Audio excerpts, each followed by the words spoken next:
college football continuing to move fastly through the season as we're now in week 3, and we're coming to you live from the beautiful Courtyard Marriott Hotel in Tuscaloosa, Alabama. 16 and counting, Touchdown Alabama Magazine's premier football show. I'm joined here each and every week by the man of Texas, Ivan White. Ivan, what's going on? Nothing much, Stephen. It's Ole Miss versus Alabama. What more can SEC fans can ask for? What more can college football fans ask for? It's one of the biggest matchups that's happened over the previous couple years, and I'm ready for another one to happen. Before we get into the keys to victory for the Crimson Tide, Ivan, there is a different vibe going on in Ole Miss. Ole Miss, in recent years, just fine with being a competitor, just fine with just playing, but now Hugh Freeze has got this group believing that we expect to win, we expect to get to the big games, we expect to one day get to Atlanta. How has the vibe really changed? Since Hugh Freeze has gotten there, it's changed from a team that wants to make the Cotton Bowl, that wants to attempt to make the SEC championship game, to a team that should be contending for the SEC championship game, and a team that can consistently beat the University of Alabama, the kings of the conference, over the past decade. And Hugh Freeze has done a great job at not only with recruiting wise, but make sure just that the whole program as a whole just feels like it's a different thing. It's different than what it's been over the past few years. It's a team that's ready to win now, and I think time's running out, obviously, with the quarterback situation they have over there. Chad Kelly, a dangerous quarterback, Stephen. Chad Kelly, very much so dangerous, but it's time to get into these 3 keys to win, Ivan. You ready? I'm ready, man. I'm ready. All right, let's do it. Key number 1 for Alabama in defeating Ole Miss, or potentially in a attempt to defeat Ole Miss, is going to start with the offensive line.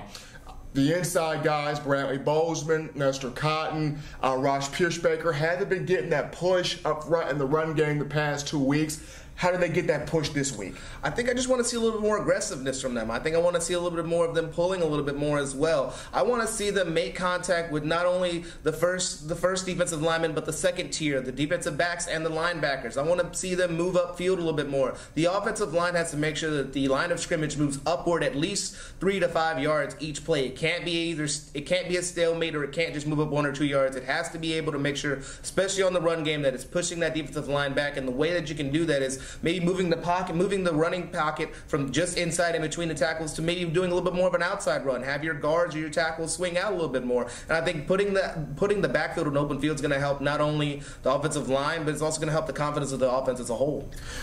Head coach Nick Saban not particularly pleased with the effort of the front line against Western Kentucky, so hopefully this week these guys man up and get the job done up front. Key number 2 is the man Jalen Hurts, true freshman going into his first big test against Ole Miss, hostile environment in Oxford, Mississippi. He's got to be calm, cool, and collected. But Ivan, he's from Texas. You, of course, from Texas. What would you want to see from your fellow Texan friend?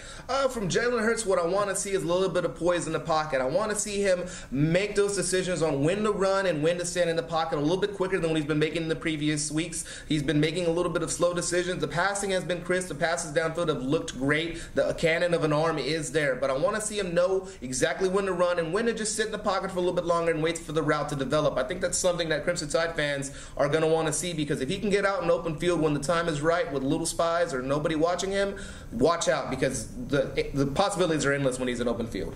Definitely, and one thing about Jalen Hurts' his ability to extend the play. Ole Miss, no Kendarius Webster for the rest of the season, out with the knee injury. That secondary is depleted. Yes, it has Tony Bridges, but if offensive line holds up and Jalen Hurts is able to display that cannon, could be a very long day for the Ole Miss Rebels secondary. Number 3, it's easier said than done, but Alabama's front on defense has got to harass Chad Kelly. This is an individual that went 18 for 33 passing last year, 334 yards, 3 touchdowns. Tim Williams, is this the game he gets that first sack? I believe it is the game. The only reason I said it is because with a quarterback that can be elusive as Chad Kelly, I think there's going to be opportunities more that he tries to extend the play, and maybe the defensive line gets the better of their matchup at that time, and that's going to create more opportunity for the defensive line to try to contain him. I think that's going to be also one of the big factors: contain, contain, contain. He is a quarterback that has has the skill set that we've been wanting to see from Jalen Hurts more, that he can get up and know when to run into the pocket. So I want to see that from Chad Kelly this week, and I think the defensive line is going to do a great job of containing him. We move on to now our prediction moments here on 16 and counting. Alabama, Ole Miss, Oxford, Mississippi. Ivan, take it away. I think it's going to be a close contest, hard fought, as it has been each and every year, but I think it's going to be 34-17 in favor of the Crimson Tide. I think it's going to be a defensive battle to begin the game, but as you can see, Jalen Hurts grows and matures in this game, as we saw with Blake Sims in the Florida game a couple years ago, and I think this is going to be another win for the Crimson Tide on the road, hopefully to another SEC championship. Ivan's got 34-17. I'm sticking with 28-14. It's going to be a close ball game. Ole Miss is going to look to move the ball, but in the second half, Alabama defense clamps down. Jeremy Pruitt really makes that $1 million pay against trying to stop Chad Kelly and the Ole Miss Rebels. Well, folks, Alabama Ole Miss this Saturday, 2:30 p.m. Central Time is the kickoff. CBS Sports, Uncle Vern and Grandma Gary, Vern Lundquist, Gary Danielson calling the game. For all of us here at Touchdown Alabama Magazine, he's Ivan White. I be yours truly, Stephen M. Smith. Enjoy the game. Until next time, folks, so long, everybody. And roll Tide. Roll Tide.